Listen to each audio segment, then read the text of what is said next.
Ya, pemirsa, harga komoditas cabai pun kian melambung di pasaran. Harga cabai di Pasar Kalideres Jakarta Barat bahkan melonjak hingga mencapai Rp150.000 per kilogram. Melonjaknya harga cabai dikeluhkan oleh pedagang yang mengaku penurunan daya beli masyarakat membuat omset menurun drastis.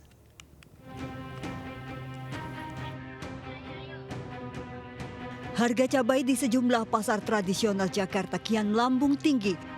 Di pasar tradisional Kalideres Jakarta Barat misalnya, harga cabai melonjak mencapai Rp150.000 per kilogram. Melonjaknya harga cabai jelas dikeluhkan masyarakat. Para pembeli yang didominasi kaum ibu menilai kenaikan harga cabai dirasa memberatkan, terlebih kenaikan harga mencapai hampir 2 kali lipat dari Rp80.000 menjadi Rp150.000 per kilogram. Kenaikan juga dikeluhkan pedagang yang mengaku penurunan daya beli masyarakat berdampak pada penurunan omset penjualan. Cabainya mahal banget, udah berapanya 25 lebih, sekilo 150. Keberatan nggak Ibu dengan harga cabai seperti itu? Bagi orang yang tidak punya mah segitu harga segitu keberatan. Berhubung ininya ya saya kurang-kurangin lah, ya inian lah, walaupun pedasnya rada kurang, berat dari harganya Pak.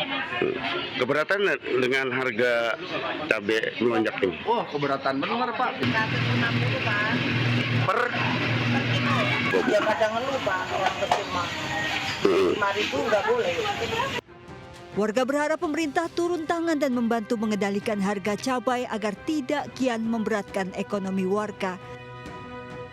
Dari Jakarta, Miftahul Gani, iNews melaporkan.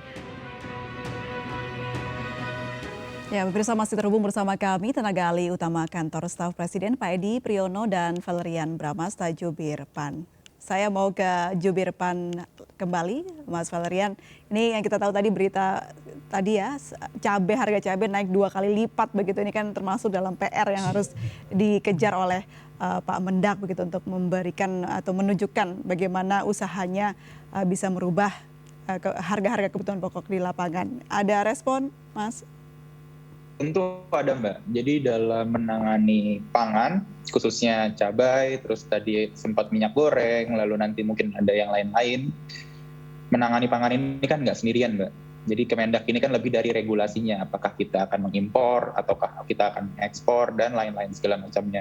Tapi kan ini ada kolaborasi dan juga harus ada sinergi dari pemerintahan. Di situ ada Kementerian Pertanian, di situ juga ada Badan Pangan Nasional, dan lain-lain. Nah sebenarnya kalau misalnya visi dan misi ataupun tujuan dari Pak Mendak ini kan ingin menenangkan, ingin mengadakan bahwa pangan ini akan stabil, namun dengan cara yang sustain, yaitu dengan jangka panjang. Jangan sedikit-sedikit impor, jangan sedikit-sedikit itu kita mengambil dari luar negeri. Kita ingin memacu dari dalam negeri ini sendiri, petani-petani agar bisa dipakai dan juga kita mencapai ketahanan pangan dengan baik. Seperti itu, Mbak. Baik, saya ke Pak Edi Priyono. Pak Edi Priyono yang kita tahu di reshuffle kemarin hanya Menteri Perdagangan yang di reshuffle oleh Pak Joko Widodo begitu. Nah, adakah target tertentu yang diberikan oleh Pak Presiden kepada Kementerian Perdagangan untuk tolak ukur keberhasilan menteri yang barunya ini? Ya, tadi sudah disampaikan beberapa kali ya. Ya, yang utama tentu saja harga pangan dan dalam jangka pendek itu adalah memang minyak goreng ya. Dan minyak goreng ini bukan hanya di hilir saja ya, ini persoalannya agak panjang, apalagi sekarang ternyata kan harga tandan buah segar TBS untuk petani sawit kan jatuh ya, sebagai salah satu dari implikasi dari upaya kita untuk menekan harga minyak goreng juga. Ini juga mesti kita pikirkan ya, dan ini tidak bisa bekerja sendiri ya, karena apalagi kalau sudah di kelapa sawit ke tandan buah segar ini kan ranahnya Kementerian Pertanian. Oleh karena itu juga menjadi salah satu arahan dari Bapak Presiden supaya Menteri Perdagangan ini juga bekerja secara erat dengan Menteri Pertanian. Masalah pangan misalkan kan Kementerian Perdagangan itu kan di hilir ya, sedangkan di hulunya itu kan Kementerian Pertanian. Jadi saya kira dua kementerian ini akan lebih besar dibandingkan sebelumnya untuk saling berkoordinasi, dan jadi Bapak Presiden menyampaikan bahwa tidak hanya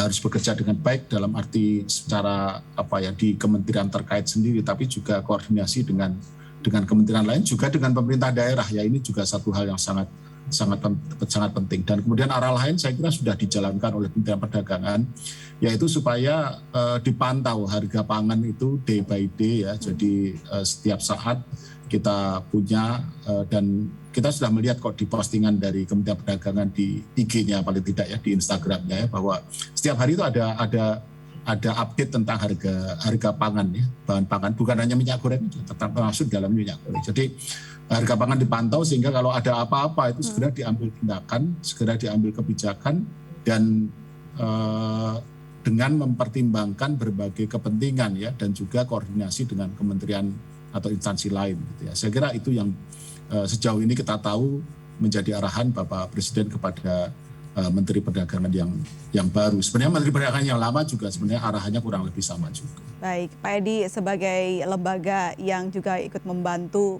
mengawasi kinerja menteri-menteri Pak Presiden, sejauh ini menurut Pak Edi bagaimana, kita tidak bisa bicara hasilnya karena masih baru, progres dari kinerja Pak Zulhas?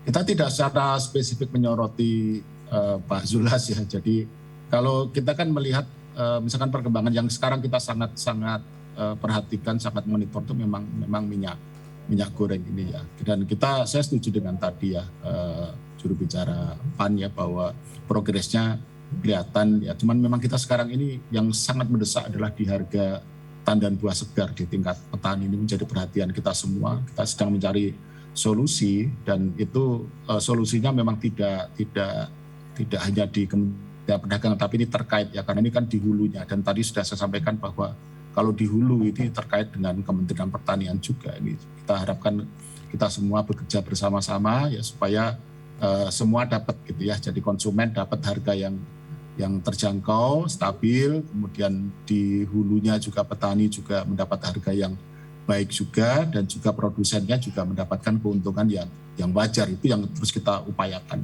dan mudah-mudahan progres yang baik ini juga kita bisa lanjutkan, meskipun sekali lagi masih ada PR ya, seperti tadi sudah disebut kok, distribusi minyak curah untuk di daerah-daerah di luar Jawa, khususnya daerah timur kan masih menjadi masalah, dan itulah kenapa muncul untuk mengemas ya, jadi minyak curah yang dikemas itu saya kira sebuah ide yang bagus, banyak keuntungannya, dan antara lain adalah dari aspek distribusi. Ya, memang tidak mudah begitu soal minyak goreng ini. Saya kembali ke Jubir PAN, Mas Valerian Bramasta. Ini kita tahu Pak Mendak, Pak Zulkifli Hasan ini kan juga merupakan Ketua Umum PAN begitu. Nah, apa komitmen yang bisa diberikan oleh Pak Mendak agar tetap fokus pada kinerjanya? Karena yang kita tahu ini kan dekat sekali dengan persiapan untuk pemilu 2024. Bahkan ini kan akan ada pendaftaran untuk partai politik. Silakan Mas Valerian. Mas Valerian? Mas Halo. Valerian, ya bisa dengar suara saya? Bisa Mbak, baru dengar. Baik. Gimana? Ya, yang kita tahu kan ini Pak Zulkifli Hasan juga selain menjadi menteri tapi juga ketua umum dari PAN begitu. Apa komitmen yang bisa diberikan oleh Pak Zulkifli Hasan untuk tidak terpengaruh dengan persiapan pemilu 2024 yang saat ini sudah mulai? Oke Mbak, jadi kalau misalnya mengenai menjawab itu, dari awal Pak Zulkifli Hasan juga sudah mengajak berkolaborasi, bersinergi dengan seluruh lembaga penegakan hukum. Baru banget kayaknya kemarin memanggil BPK, KPK, Jaksa, dan juga KPK untuk membuat fakta integritas di lingkungan aparatur sipil negara, di lingkungan Kementerian Perdagangan. Itu sebagai bentuk wujud kalau Pak Zulhas tidak ingin adanya kejadian-kejadian kolusi, korupsi, nepotisme di lingkungan Kementerian Perdagangan. Selain itu juga tadi balik lagi, kami akan fokus untuk mengurus masalah hal tersebut. Kok sama? Tadi dulu berapa sih masalah tadi? hal Udah tersebut, dikirim lagi dong. untuk menjelaskan hal tersebut, gitu Mbak. Baik. Jadi untuk menyelesaikan masalah. Dan terakhir mungkin saya akan menyatakan bahwa saya sangat amat berterima kasih kepada masyarakat yang ikut andil untuk mengawasi kinerja dari Menteri Perdagangan. Pak Zul akan selalu setiap hari melihat juga, monitor brief untuk masalah hal Kita tersebut. tunggu ya bagaimana ini langkah dari Pak Zulkifli Hasan. Di tengah tegurannya pasti akan ada perubahan yang baik dari Pak Zulkifli Hasan. Terima kasih banyak Akan tenaga lebih ahli baik, Mbak. utama Kantor Staf Presiden Pak Edi Priyono dan Mas Valerian Bramasta, juru bicara PAN. Salam sehat selalu, selamat sore. Selamat sore. Kita akan kembali usai jeda berikut, tetaplah bersama kami di MNC News.